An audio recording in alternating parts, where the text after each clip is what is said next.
거룩한 전쟁 신학으로 읽는 에베소서 강의 7번째. 오늘은 에베소서 1장 11절부터 14절까지를 함께 공부를 해보도록 하겠습니다. 에베소서 1장 11절부터 14절까지입니다.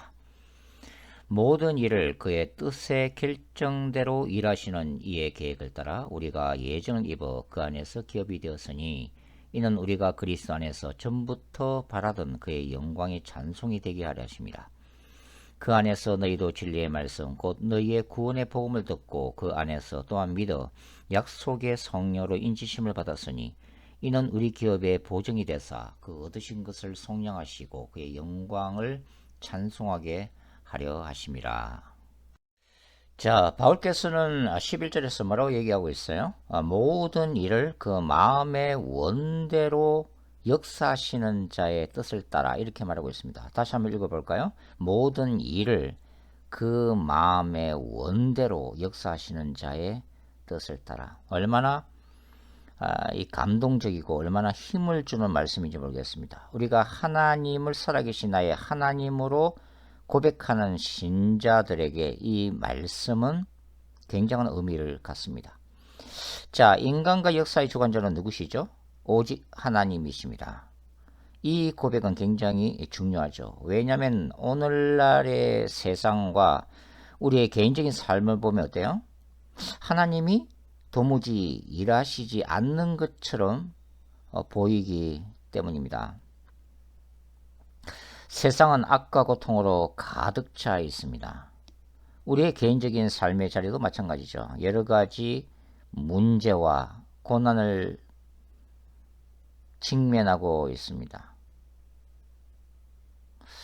즐거운 일, 또 잘 풀리는 일보다 꼬이고 안 되고 실패처럼 보이는 일들이 너무 많죠.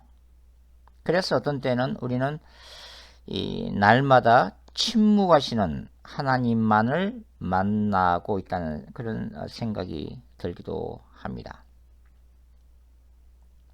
세상을 창조하신 창조주로서의 하나님, 그리고 세상을 다스리시고 구원하시며 동시에 심판하시는 하나님을 신뢰하기가 힘들 때가 많습니다. 특별히 그분의 뜻을 알기가 힘들고 그분의 섭리와 우리 개인과 또 가정과 공동체와 세계를 운영하시는 하나님의 그 눈에 보이는 뚜렷한 뜻과 섭리를 알기가 힘들기 때문에 우리의 마음이 힘들 때가 많은 것이죠. 특별히 또 우리의 생각과 뜻대로 만사가 잘 돌아가지 또 않을 때에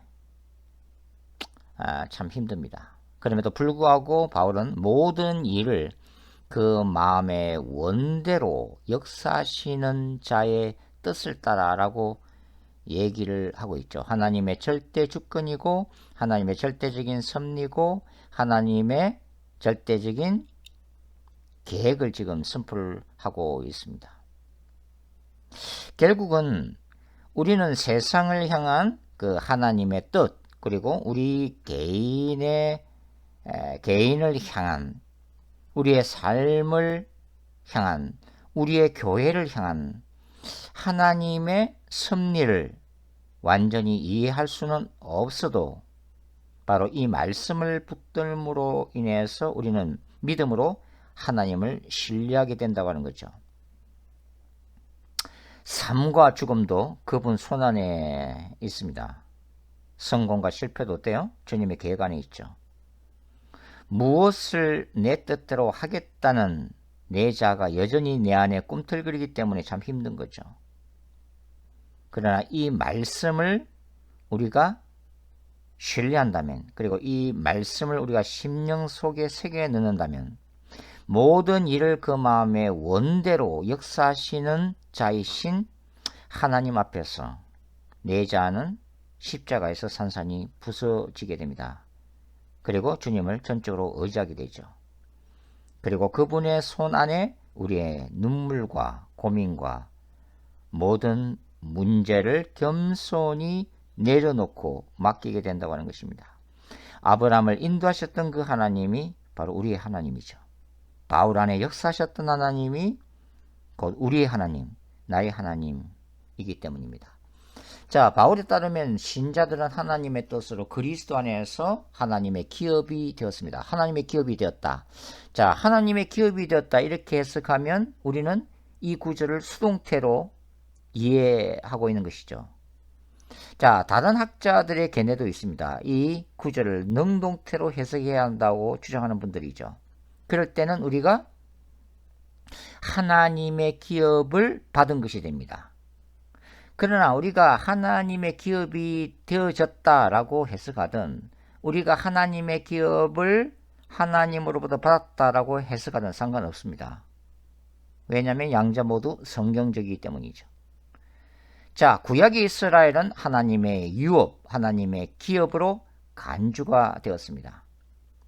신약의 신자들 또한 예수 그리스도를 통해 하나님의 소유가 되었죠.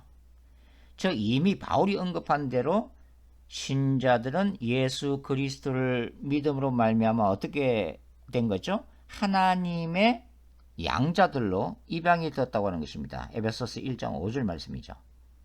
다른 표현으로 말하자면 신자들은 하나님이 그리스도의 핏값을 통해서 하신 그분의 소유인 거죠.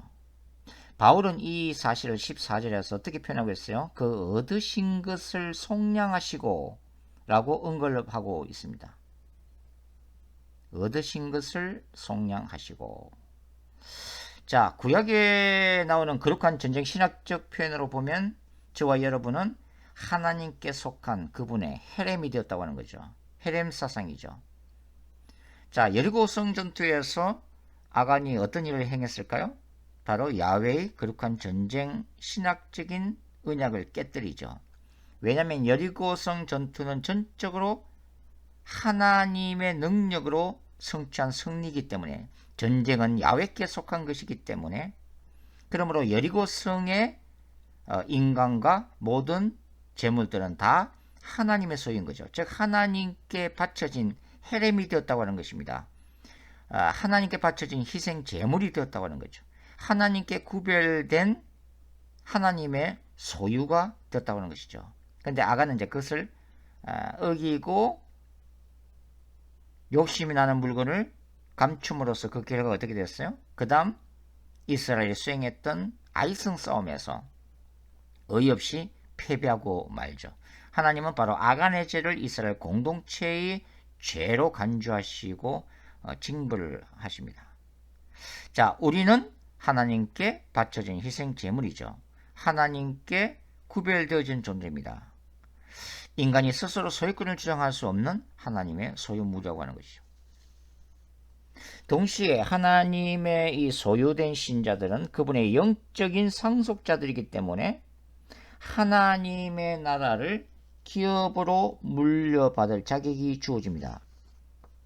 구약의 이스라엘은 여호수아 이끄는 야훼의 거룩한 전쟁을 통해서 가나안 땅을 정복했습니다. 그리고 그 땅을 여호수아 13장부터 22장까지 보시면 제비를 뽑아서 각 지파별로 땅을 분배를 받고 있습니다. 이스라엘은 땅을 기업으로 받은 것이죠. 그러나 신약의 신자들인 우리는 어때요? 하늘에 속한 영적인 복을 통해서 킹덤 오브 갓, 하나님의 나라를 물려받습니다. 이 하나님의 나라는 예수 그리스도의 재림사건을 통해서 신자들의 구원이 완성되는 그날 성취가 되어지게 되죠. 즉 이 하나님의 나라는 궁극적으로 바울이 그토록 소망했던 뭐죠? 육체의 부활을 통해서 영원한 영광을 맛보게 되는 영원한 세계인 것입니다. 저와 여러분이 하나님의 자녀들이기 때문에 하나님의 것은 곧 저와 여러분의 것이죠. 그 축복을 우리가 기억할 필요가 있습니다. 자, 하나님은 이러한 복을 그리스도 안에서 계획하시고 섭리하시고 예정하셨다고 하는 것입니다. 바울은 하나님이 하늘과 땅의 모든 것을 그분의 기쁘신 뜻을 따라 행한다고 말합니다. 그 어느 누구도 하나님의 뜻과 계획을 방해하거나 취소시킬 수가 없습니다. 하나님은 창조주시요 전능하신 우주의 왕이시기 때문이죠. 따라서 사탄과 악한 영들도 피조물인 인간에게 이 복을 그리스도 안에서 주시고자 하는 하나님의 뜻을 거슬 수가 없다고 하는 것입니다. 그래서 악령들은 단 한 가지 목적에만 목숨을 걸고 있죠. 즉 어떤 대가를 지불하더라도 인간이 예수만 믿지 못하도록 미혹하는 일이라고 하는 것입니다. 인간이 예수를 포기하고 이 세상에 다른 것들을 원한다면 사탄은 그에게 세상의 모든 영광을 줄 수 있고 재물을 줄 수 있고 쾌락을 포함한 그가 원하는 모든 것을 줄 수 있다고 하는 것입니다. 인간의 영혼을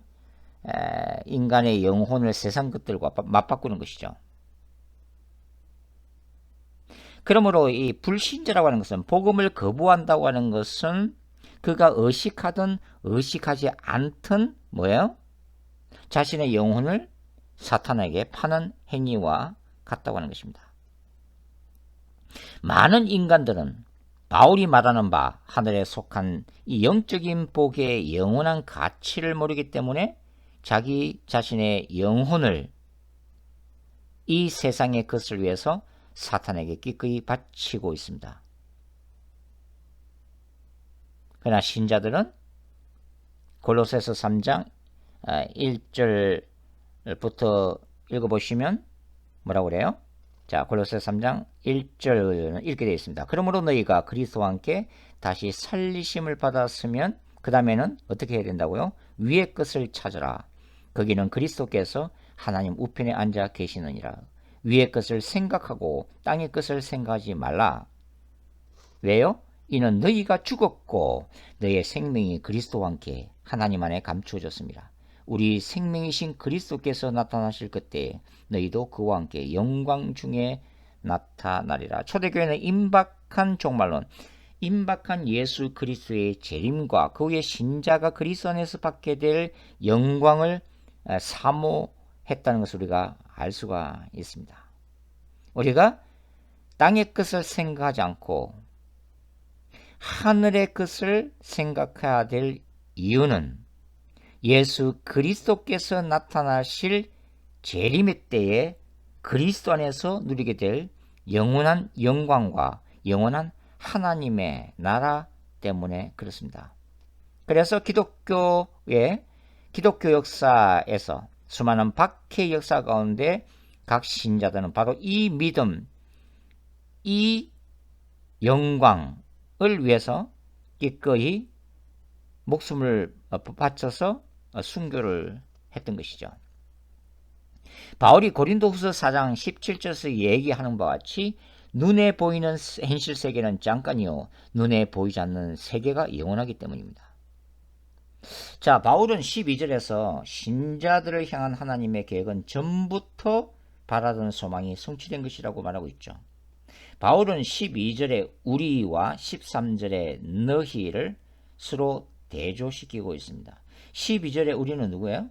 바울 자신을 포함한 유대인이고 13절에 너희는 이방인 신자들이죠.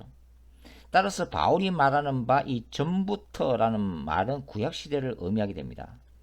구약시대의 이스라엘은 메시아가 속히 오기를 기대했기 때문이죠. 바울은 그의 복음을 먼저 유대인들에게 전하기를 원했습니다. 유대인들이 하나님의 율법과 약속을 먼저 받았기 때문이죠. 그리고 이방인에게도 구원의 문이 열렸습니다. 그래서 그들이 진리의 말씀, 곧 구원의 복음을 듣고 예수를 믿게 되었다고 하는 거죠. 13절 말씀이죠. 이러한 열방에 대한 선교는 이미 구약 전체를 통해서 예고되고 있었습니다. 특히 이방인 선교는 하나님의 나라가 이스라엘의 지리적 영역을 뛰어넘어 전 열방으로 확산될 것을 예고했던 구약의 예언들이 성취되는 순간이기도 하죠. 바울은 이방인들이 예수를 믿어 약속의 성령으로 인치심을 받았다고 13절에서 언급하고 있습니다. 이 성령의 인, seal이죠. 영어로는 seal인데 이 성령의 인은 로마 시대의 인장반지를 연상시키는 바울의 표현이라고 할 수가 있죠. 이 인이라고 하는 것은 당시 공문서 등에 도장을 찍는 것을 말하잖아요. 이것은 도장을 찍는 자의 뭘 나타내는 거죠? 바로 신분이나 권위를 나타내는 거죠. 그래서 이런 신분과 권위에 기초해서 바로 그 인을 찍은 그 내용, 문서 내용을 보정하거나 또 총독이나 황제가 칙령을 내릴 때에 이 인을 사용을 했습니다. 로마 황제 아우구스투스는 자신의 초상화를 도장에 이 인에다가 새겨 넣어서 사용했다고 전해지고 있습니다. 이 하나님의 인은 요한계시록에도 등장하죠. 즉 요한은 죽임당하신 어린 양 예수께서 성부 하나님의 두루마리를 봉함한 7인을 떼심으로써 열방에 대한 종말론적인 심판을 행하시는 환상을 계시록 5장에서 기록하고 있습니다. 그리고 계시록 7장과 14장에서는 하나님의 백성들이 인지심을 받고 있죠. 성령의 인이 있는 사람이 곧 구원받은 자들입니다. 저와 여러분의 가슴 속에 십자가의 보혈이 흐르고 있다면 저와 여러분의 이마에도 영적인 하나님의 이름이 새겨져 있는 것이죠. 13절의 약속의 성령은 무슨 뜻이에요? 예수께서 제자들에게 약속하신 성령의 오심을 연상시키고 있죠. 요한복음 14장, 15장, 16장, 그리고 사도행전 2장이죠. 성령의 인치심은 불신자가 예수를 믿을 때 성령께서 임하셔서 구원의 역사를 일으키시는 과정입니다. 예수를 죄로부터의 구원자요 나의 삶의 주인으로 받아들이면 성령께서 오셔서 죽은 우리의 영을 생명으로 살리시게 되죠. 그리고 우리의 영 안에 오셔서 이 드웰링 내주하시게 됩니다. 그때 사탄은 우리의 영으로부터 쫓겨나가게 되는 것이죠. 이러한 성령님의 사역은 이 외적 사역하고 구별됩니다. 그러니까 성령의 사역을 내적 사역과 외적 사역으로 나눌 수 있는데 사도행전에 나와 있는 성령의 사역은 어떤 사역이요? 외적 사역이죠. 성령의 능력과 기름 부으심과 은사가 임하도록 하는 성령님의 사역이고, 내적 사역은 성령께서 우리 안에서 뭡니까? 우리 안에서 하나님의 나라를 확장하기 위해서 또 예수 그리스도를 닮아가는 그 모든 성화의 과정에 역사하시는 이런 것들을 성령의 이제 내적 역사라고 얘기할 수가 있는 거죠. 자, 성령의 내주하심은 구원받은 신자가 미래적으로 그 구원이 반드시 뭡니까? 완성될 것과 그 다음에 하나님의 나라를 반드시 기업으로 받게 될 것에 대해서 보증하시는 것을 의미합니다. 이 보증에 해당되는 헬라 단어가 아라본이라고 하는 단어죠. 원래는 이 계약금이나 이 1세기 로마 세계에서는 은행에다가 예치하는 은행 예치금을 의미했습니다. 따라서 성령의 인지심은 무슨 뜻이라고요? 신자가 장차 받게 될 미래적인 유업에 대해서 하나님이 현재적으로, 그렇죠? 현재적으로 굳게 약속하는 것을 의미하게 된다고 하는 것입니다. 우리가 의심하거나 우리가 두려워할 때 성령은 말씀과 기도와 주변 환경을 통해서 우리가 받게 될 구원과 미래적인 하나님의 나라를 늘 현재적으로 반복적으로 깨닫게 하시는 것이죠. 자, 하나님이 우리를 하나님의 백성으로 삼으신 그 목적이 무엇일까요? 성령을 부어주시고 우리를 구원하신 목적이 무엇일까요? 장차 우리가 얻을 영원한 하나님의 나라에 대해 지금도 진리의 성령을 통해서 확정하시는 그 이유가 뭐라고요? 바로 그분의 영광을 찬양하도록 하기 위함이라고 사도 바울은 가르치고 있습니다. 바울은 이 사실을 12절과 14절에서 두 번씩이나 언급하면서 강조하고 있습니다. 신자된 우리가 이 땅에서 존재하는 목적이 뭐라고요? 바로 하나님의 영광 때문입니다. 우리가 하나님의 나라를 확장하기 위해 노력하는 이유가 무엇 때문이라고요? 바로 하나님의 영광을 드러내기 위함입니다. 우리가 전도하고 선교하는 목적이 무엇일까요? 하나님의 영광을 알게 하고 예수 그리스도 이름이 찬양받기 위함입니다. 우리가 하나님의 나라를 확장하기 위해서 기도하는 이유가 무엇일까요? 성령을 통해서 하나님의 뜻을 이루기 위함이죠. 오늘 여기까지 하겠습니다. 간단히 기도하고 마치도록 하겠습니다. 주님, 구원해 주시니 감사합니다. 우리를 주의 백성으로 삼으시니 찬양드립니다. 헌들거리고 비틀거리는 오늘도 성령 충만케 하셔서 하늘 가는 밝은 길을 보게 하시고 그 영원한 나라를 예수 그리스도의 영광을 우리가 볼 수 있도록 영적인 눈을 밝혀 주시옵소서. 하나님, 주의 영광을 우리에게 보이시고 그래서 하나님의 영광만을 위해 오늘도 내일도 살 수 있도록 도와주시옵소서. 우리 안에 내주하시는 성령께서 우리와 동행하시고 외주하시는 성령 능력으로 우리에게 주신 사역들을 하나님의 나라를 확장할 수 있도록 능력을 허락해 주시옵소서. 그리하신 예수님의 이름으로 기도드립니다. 아멘.